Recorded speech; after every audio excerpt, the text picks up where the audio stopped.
the gods separated the darkness, the world of light came into being.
My work is important at this time in our evolution as Indigenous people of Aotearoa, Maori people of New Zealand, is to ensure that our culture remains firm, rich, as it was left by our ancestors, because we're now 7 generations since the signing of the Treaty of Waitangi, of another culture's influence in our land, and it's had a huge effect, and a lot of it good, but a lot of it detrimental to the culture, and that the language has been lost.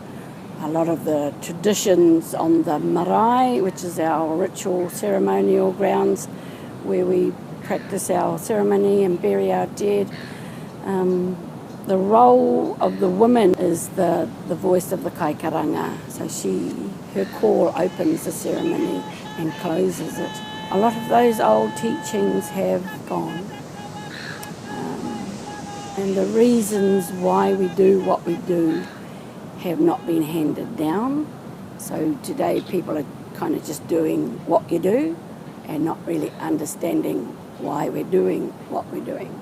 My work is to re-examine the role of women on the marae and to find out the depth of that part of the process. So that takes us right back through our history, right back through our stories, through our creation stories, through our genealogy, right back to the beginning of time for us as Maori. Because our beginning of time as a race of people begins with the woman. As the gods separated the darkness, the world of light came into being. And then the gods knew that world of light needed life. So it created all the animal life and everything. But they also knew that in order to look after Papa Tuanuku, who's Mother Earth, that it needed a higher intelligence. So they set out to find it. The finding of it was given through the guidance of Mother Earth, the mother. Mother Earth told her son Tane where to find the human element, and it was hidden at this place called Kurawaka, which is her pubic area. It all really honours the sacredness of the woman, and that's what we need to get back to, is honouring the sacredness of being a woman, using that new awareness, because new awakening really, to help strengthen the stance of our women today. What is a Kaikaranga? Yeah. Okay, it's the woman who does the calling of welcome when we welcome visitors onto our marae. Entry into the marae is not just open free will. You have to be welcomed, and that's a ritual, that's a protocol where the home people call the visitors in. They're not allowed to enter until the women call them in. If there's no Kaikaranga, then they shouldn't enter. So in order to replenish those marae with the richness of the ceremonies, there's a lot of work we have to do to restore all of what's been fragmented. So now, last year I had a call from a niece and from an ex-student of mine who live here in Australia, and they're feeling like they don't belong anywhere. They've kind of lost who it is they are. Once upon a time, the first place you did your first karanga was on your home marae. But that's my work, that's what I do, is reteaching that importance of the voice of the woman, her call, and her presence. The workshop is introducing the woman to this voice.